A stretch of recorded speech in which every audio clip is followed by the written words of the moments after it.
The views and opinions expressed in this podcast are simply that, opinions. All are presumed innocent until proven otherwise in a court of law. Sensitive topics are discussed. Discretion is advised. Can you state your name, please, for the jury, and then spell it for the court reporter, please? Sure. Julie Zwerner, Juliezwerner.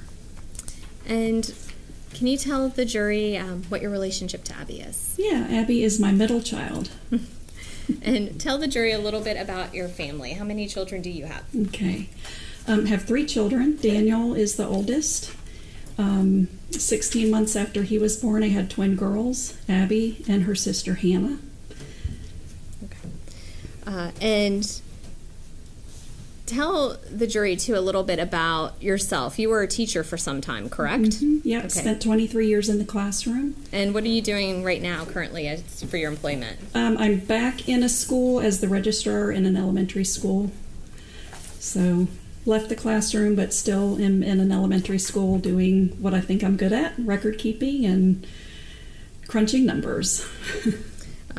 And can you tell the jury a little bit about your daughter, her career path, why she became a teacher? Yeah, well, ever since kindergarten, I was in Abby and Hannah's school. They were in the same grade, of course, being twins. So when they were in elementary school, I was a part of their school. Through their graduation of high school. So I taught elementary, then I moved to high school, and I'd always been a teacher in her school. I do think that Abby kind of grew to love the profession. She decided to go to college to be a teacher and earned her master's degree from James Madison. She did a 5-year program to be a teacher. Part of that decision-making process, she did some shadowing at West Point Elementary, where she spent some time in classrooms and kind of decided, yeah, this is what I want to do. I think I'd be good at this. Also at James Madison, she worked part-time in a preschool and kind of learned that she did love the little ones. And I'm going to share with the jury right now, read a picture that you can tell us about from her graduation when you see it. We'll share with the jury. Oh, you want me to talk about that? Yes. Yeah, that was her graduation at James Madison. And can you publish it to the jury, please? Thank you. Hold on. Yeah. Any objection? No, Your Honor. All right, what number are we giving this? And this will be plaintiff's 90A. This first one. 90A. Thank you very much. Thank you, Judge. So without objection, published. Thank you. Okay. I mean, I see the big smile. Just so proud and happy to have accomplished what she accomplished, looking right at the camera. And that was the day of her graduation? Mm-hmm. Yep, the ceremony at James Madison for her school. And so on that day, did she know she wanted to be a teacher and that was her plan? Oh, yeah. Yeah. She was already well on the path. She just had student teaching left, like that final year student teaching. And where did she do her student teaching at? She did the first part up in Harrisonburg. I believe it was a 3rd grade classroom, and then she was able to do the second half in Williamsburg. We lived in West Point at the time, so that was great because she lived at home for that last semester. And that was kind of fun because, you know, we were both teaching, both working on our lesson plans at night and getting our materials prepared and that sort of thing. That was fun. And can you tell the jury a little about your daughter's interests and her personality before January 6, 2023? Mm-hmm. Personality-wise, Abby is kind and gentle, very compassionate, the kind of person that people are very comfortable talking to. She makes friends easily. When she makes a friend, it's a deep friendship. She loves music. She loves nature. She learned to love hiking from her dad. They spent lots of time, all the kids did, with John hiking in the mountains. Funny. Abby's quiet, but just will, out of the blue, say something so dry and funny, catches you off guard. Yeah, and silly. And I know this is a tough subject, but your husband has passed, her father, correct? Yeah, it's been 5 years. 5 years. Mm-hmm. And tell the jury a little bit about, her twin sister was a teacher, correct? Yeah, Hannah taught for about 2.5 years, up until the time when this incident happened. Hannah did not go back to the classroom after that. But Hannah didn't train or study to be a teacher. She had an English degree, English and musical theater, and she kind of fell into a job because a high school needed an English teacher. So she taught provisionally with a provisional license, which she was, you have 3 years to do that. So she did that. I would not say it was her passion. I definitely feel like Abby, it became her passion. Like she knew that going into college, that that's what she wanted to do. Hannah sort of fell into it. And how do you know that was the relevance of her sister's? And we'll move on, Your Honor, from her sister's education. All right, I will allow what has been testified Thank to, you. but ask you to move on. And you stated it was Abby's passion. Why do you feel that was Abby's passion, that distinguishment? Why do you feel that that's her passion over her sister? Just the excitement, the joy, the dedication that she showed toward this. From student teaching on, the Saturdays she would go to yard sales looking for things to put in her classroom. The time that she would spend on her own time after hours creating materials, organizing things. She would light up when she kind of discovered some tricks to teaching reading to young kids, or the science lessons. She was always so excited to share things that, trees or birds or the solar system stars, things like that. That's passion when you get excited about it. She was excited to be in the classroom and teach those kids. And Julie, now I want to talk about January 6, 2023. Can you tell the jury where you were at the time that you got a phone call about your daughter? I was at work. It was the middle of the day, mid-afternoon after lunch. And my phone rang, and I typically don't answer my phone when I'm at work. And I didn't recognize the name or the number, so I ignored it. The phone rang again, and I thought, well, something's going on. Let me answer and see who it is. And the name was Brianna Newton. And I knew who that was, but not in the moment. It didn't occur to me. I mean, it was so out of context. And real quick, who was that, since you said Abby's building principal. Okay. I'd never met her, but I knew the name, after the fact. But when the phone was ringing, I was at work. I didn't know. I picked it up on the second ring, the second time she called, and she said, Abby's been shot. Just like that. Abby's been shot. And she must have said she's at Riverside. And that was the extent of the conversation. Hung up. Literally, grabbed my jacket, lunchbox, bag, went to the next room and told my coworkers, Abby's been shot. And I ran out the door. I ran across the parking lot, got in my car. I was working in Williamsburg. Before I hit the first stoplight, I had called a friend from church. Abby's been shot. Please let our prayer group know, our Bible study group. Called my sister Karen, same thing. Drove to Williamsburg. I don't really remember the trip, but I know I was, driving way faster than I should have to get to the hospital. By the time I was getting close to the hospital, I remember I was hyperventilating and saying, I can't do this again. I can't do this again. I remember that thought. I just object to that we're not here on Miss Werner's damages. All right, move it along. Don't use that, Your Honor. All I knew is that she had been shot. I didn't know anything else. I didn't know if she was alive or not.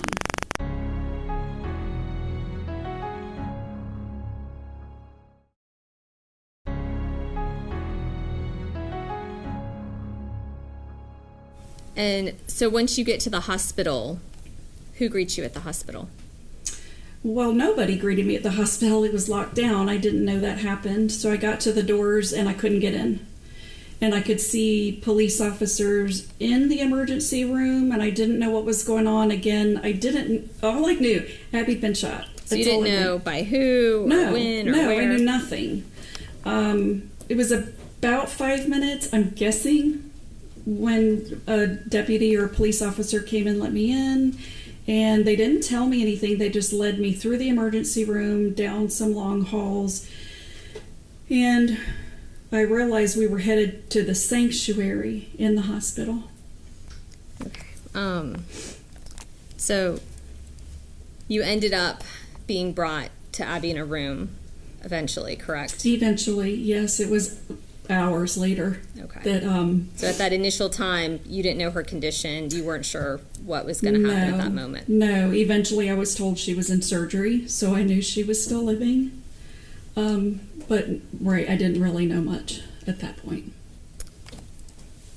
So describe for the jury when you saw your daughter, what was her appearance like? What was her demeanor like? She was in pain, all bandaged up, all tubes and machines hooked up to her. Her arm was all wrapped up, and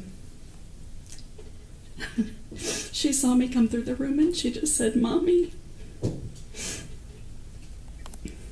And you had shared, she normally doesn't call you Mommy. Oh, no. What does she normally call you? Just Mom. Yeah. But I hadn't been Mommy in years. And when you saw her, was she able to communicate with you?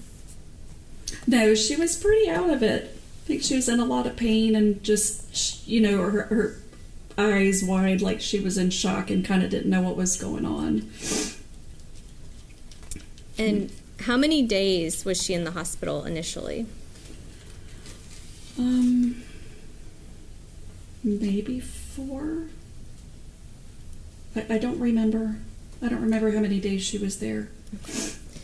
And tell the jury, when she was released, did she go home with you? She did. She came to live with me so that I could take care of her. Yeah. And what was Abby's condition when she was released to you? When she came to my place, she had a cast, like a, elbow all the way down. And can we publish? Big and bulky. I'm going to put all together. Okay, thank you. And Your Honor, there is another photo that we'll be submitting as plaintiff's 9DB that I'd like to publish to the jury now. Yeah, that's it. Any objection? No, Your Honor. All right, admitted and published. So you were describing a cast. Do you see the photo in front of you? Mm-hmm. Okay. Yeah. Is that Abby on the day she was released from the hospital? Yeah, because she's got her bag in her lap. We're wheeling her out, it looks like. It looks like she has a smile on under her mask. Yeah. So the cast, the size of that cast, why is it that large? Do you know? It was all the wrapping. Okay, and was it swollen? So, yeah, it was very, very swollen, and all the wrapping. You can even see her fingers are swollen right there. Yeah, and this doesn't show the chest injury. She, has a bullet hole in her chest, and the bullet's still in there. So you can't see that in that photo, but those were also part of her injuries. And when you brought her to her house, what did the care of Abby look like? What did you have to do to help care for her at that time? Anything that would require 2 hands. So she needed help dressing. She wore that t-shirt home, but we had to order like hospital gowns that would button, could get them around the cast. We kind of got into a routine, what you did first. We had to figure that out, which arm goes first and so forth and so on. She needed wound care on her chest because that was a raw wound, so we had to take care of that. She couldn't bathe. She couldn't wash her hair. She couldn't wash her hands clearly. She couldn't eat something like a sandwich that would take 2 hands. She was unable to open her medicine bottle. She couldn't, physically, these are things, any limitation she couldn't do with her 2 hands. So I was dressing her, I was cleaning her, putting the toothpaste on her toothbrush, taking the cap off her deodorant, helping her step into her underwear, helping her step into her sweatpants, putting the hospital gown on, all of that kind of stuff she needed help doing. So she wasn't even able to use the restroom alone at this time? No. And she wasn't able to shower for at least a month after, correct? Yeah, it was a good month before she showered, yeah. And even then, you would have to help her with all of that. Correct. And she wasn't able to drive during this time at all? No, she wasn't driving. And did she have medical appointments that she would have to go to? She did. She had a lot of appointments. I took 2 weeks off work, and then her sister Hannah took time off after that to help get Abby to and from all the appointments and, still take care of her. And tell the jury, are there still medical appointments that she's dealing with to this day? Oh, absolutely. Yeah, I mean, Abby is driving now, but she still has... She's still not done with surgery. She had her most recent surgery, I think it was number 6, was in April. She recently had a follow-up for that, and we're still just kind of waiting. She has a plate in her hand still, and it's not healing the way they want. That April surgery was actually a bone graft. They took bone out of her right hip and put it in her hand. And that's what they're watching for. That's what they're waiting on. She has another appointment in December, so it's just kind of like this waiting game. So between now and December, she's just continuing to wear the brace as much as possible and go to the doctor in December. And at that point, they'll decide if they're ready to remove the plate. If not, we're waiting more. Once all that's done, we still have more OT appointments ahead of her.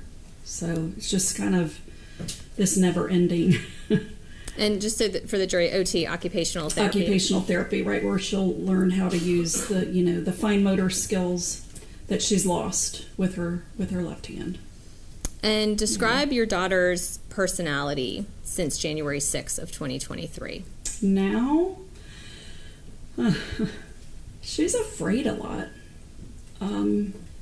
Certain things scare her. Crowds, going to certain places she won't go to. Things I've never had to think about have been an issue for Abby. For example, we've had a couple of family, like baby shower kinds of things with balloons. And the first time one of those balloons popped, it was traumatizing. For Abby, it was like being right back there. Nobody in the family ever thought twice about not having balloons there. We don't think that way. We've never had to. But that's what Abby's world is now. Those things that you don't expect to trigger can trigger.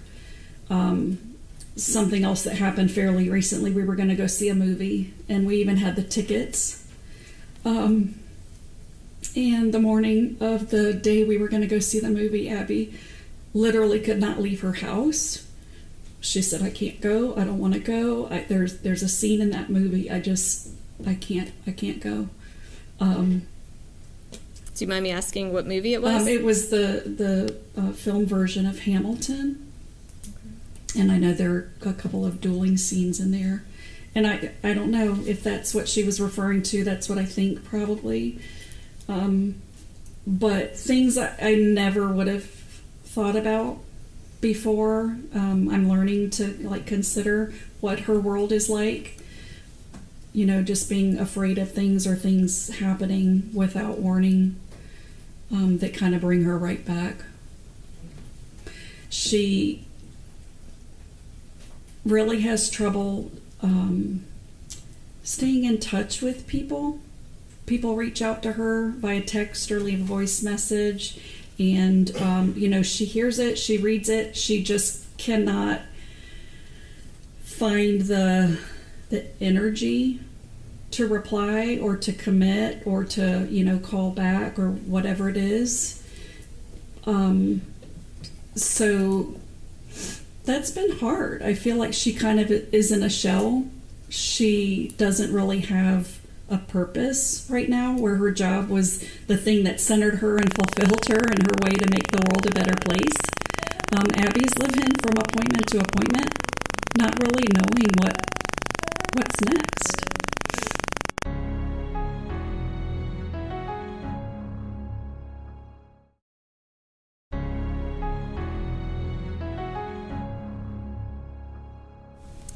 And how was she immediately after the hospital when she was staying with you for those first couple months with getting out of bed or trying to do things? Abby, from that day, she has done everything the doctors have asked her to do, and she has really tried to get better. I mean, I applaud her the way that she has just put one foot behind the other and just done what she needed to do to get better, to heal. She goes to therapy a couple times a week, to different therapists with different specialties. She's trying to get better. She's doing everything that she should be doing. But I see she's overwhelmed by it. I would say she's depressed. Objection, Your Honor. Okay. And Yeah, I'm gonna any argument you want to make on that?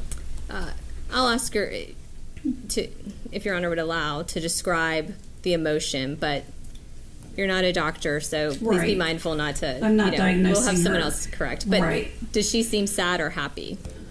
So that's sustained. Yes. And striking the word depression. Okay. Thank you. very much. All right. You may proceed now. So try to describe her emotion. Well, I can describe what I see. She has trouble getting out of bed sometimes. She has trouble setting goals, making decisions. She does not find joy in things she used to find joy in. She sleeps a lot. So those are things that I see.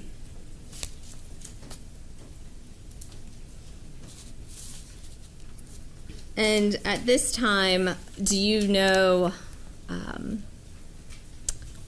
what Abby's plans are moving forward with a career? No, because she can't make plans. She doesn't know what her future is going to look like. Assuming the hand gets as good as it's going to get, and she finishes OT and all that, she's in a lot of pain. It's painful. And talking about that, she's had. Well, how's her right hand, the one that was not shot with the bullet? Right, and her right Your hand. Honor, I'm just objecting. We're getting into medical testimony from a layperson. These are things that Ms. Werner herself can describe. I've allowed this to go on for a fair amount of time, but I'm going to have to object. You have a response? And Your Honor, I'm certainly not asking her to get into any medical conditions, but to describe, she's very familiar with her daughter. She's the one who's supporting her daughter and seeing the struggles and having to, open containers and do certain things for her daughter. She certainly understands what her daughter's capabilities are. So I'm more asking for the capabilities that she can observe her daughter doing. All right. I'm going to overrule it, and you're permitted to certainly testify to your observations of things. Okay. All right. What Abby has told me is that her right hand, even though it's her dominant hand, because she's having to compensate and use her right hand more, that is often sore now as well.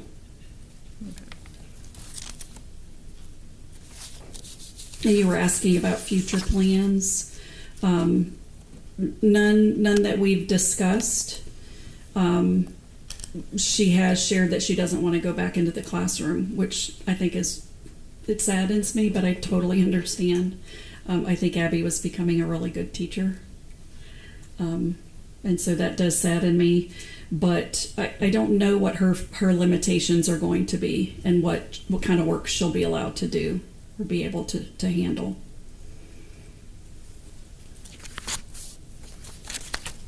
And is there anything else that you want to share with the jury about your daughter since the shooting? I would share that Abby has never complained. Not once have I heard her complain about what's happened and what she's been going through. She's more worried about others. In fact, today she wanted to be here when I'm up here to support me, and that's who Abby is. Yeah. Thank you. You'll answer any of the judge's questions or opposing counsel. Sure. Cross-examination? Just a few questions, Ms. Werner. Are you aware that your daughter's been to cosmetology school since the shooting? Yes. Okay, so there's some positive sides here.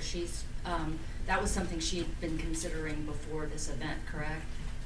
No, she always liked doing hair, but cosmetology was not something that she'd considered as a career, no. To your knowledge? To my knowledge, Okay. correct. But she did complete a 1 year of cosmetology Right. school, correct? Mhm. And she's become licensed as a cosmetologist, Right. correct? That's right. And she's also made a lot of media appearances. You talked about being out in the public. She's also made a lot of media. I think she did two. One was in my home, and I think the other was at Diane's office. She's been on the Today Show. Right, they came to my home. It wasn't like out in the public. Because it's putting yourself out in the public. Agree? Sure. And you've, there's been a tremendous amount of community support for your daughter, correct? I would say so, yes. No further questions. Any follow-up? No, Your Honor. All right. Is she excused? Yes, Your Honor. All right, and is she going to be recalled at any point? Not from us, Your Honor, and speaking for Ms. Warner for a moment, I think she'd like to be in the courtroom, so unless there's intention from defense counsel to call her later in their case, we'd ask permission to release her and allow her to sit in the courtroom and observe the trial. That was my next question. Any objection to releasing her at this time? No objection, Your Honor. Okay. All right, you are now relieved of your subpoena as a witness. You may now stay in the courtroom if you so desire. This podcast is a production of Court TV. Go to CourtTV.com for more content, trials on demand, and to find out how to watch Court TV in your area.